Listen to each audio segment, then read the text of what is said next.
What the Eyes of Beata Daury Saw, a novel by Marie-Françoise Lasserre, attorney at law. Translation, Claire Hendy. Warning, all rights reserved. The present work is protected by the Intellectual Property Code.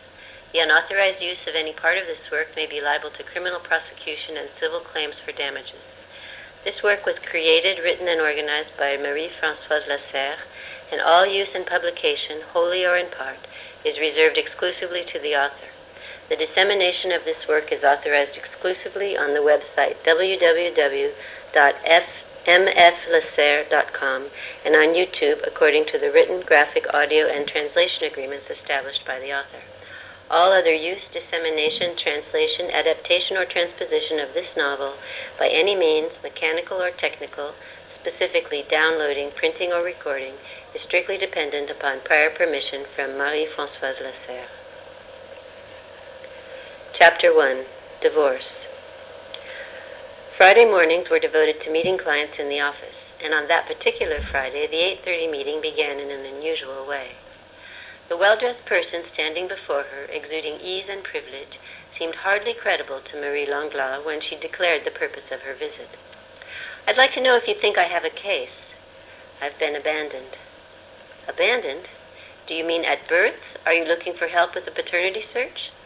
"No," she replied, "that's not the problem. I was abandoned by the person I loved." "In that case, madam, if you don't feel a reconciliation is possible, we can help you understand how best to protect your interests in the case of a separation or divorce.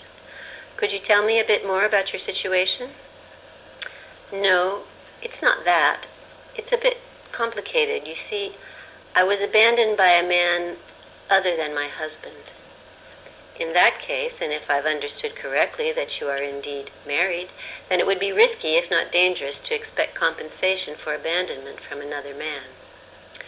The 8:30 Friday client was starting to annoy Marie Langlois, and she tried to bring the meeting to a rapid close. The fact that the purpose of the meeting hadn't been fully disclosed at the time of booking would give her the pretext she needed, and she heard herself say, "I'm at your disposal, madam, for any future problems requiring my specific area of expertise. If you would give me your full name. The receptionist has only taken down your email address, a telephone number, and the purpose of your visit, which she noted with a question mark and understood to be divorce." At that moment, Marie Langlois heard an answer she'd never thought she'd hear in an attorney's office. I can't give you my name. Every time I'm asked to say it, I avoid it. I change the subject. I can't say it anymore. Ever since I was abandoned, it's as though I no longer have a name. Not a first name or a last name. And that's another reason why I came to see you. I'm afraid. I feel threatened." "A serious and credible threat to the safety of another person is a crime, madame."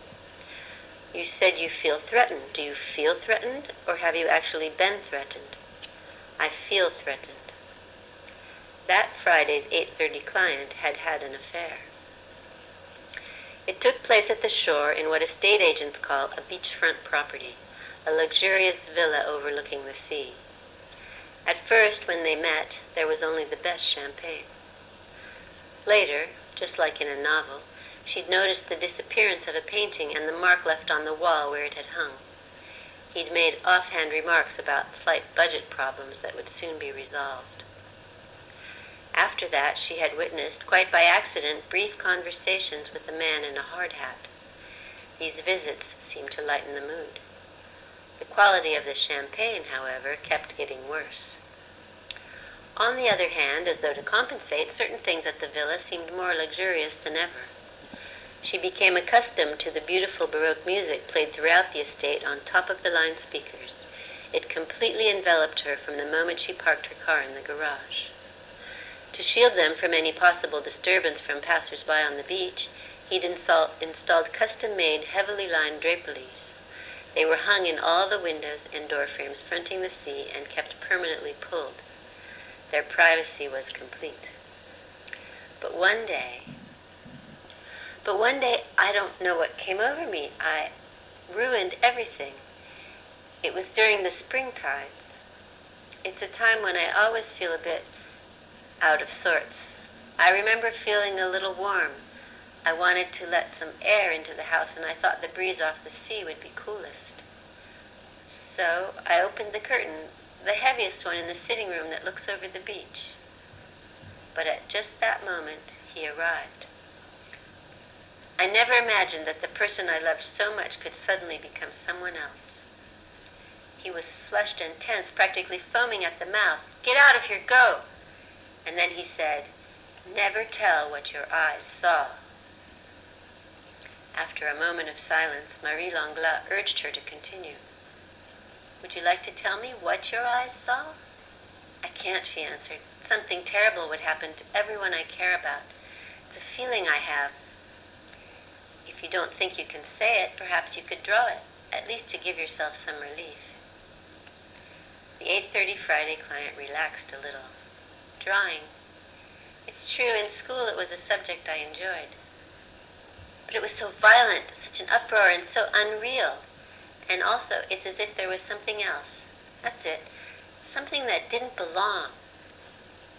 Marie Langlois waited again until the silence was complete, then said, "I suggest that you let all this settle for a while, and when you're feeling better, you can make another appointment.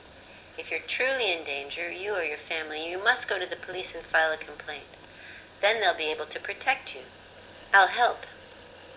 And that's another reason that for practical purposes, I need to know your full name." "I can't say it.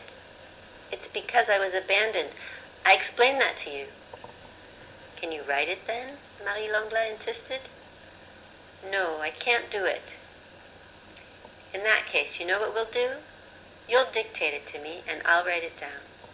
Do it as though it was someone else's name that you were spelling, one letter at a time, and not from left to right. Do it instead from right to left. First your last name, then your first name. If you have a middle name, tell me if they're attached by a hyphen or if they're separate. You'll see. Together we can do it."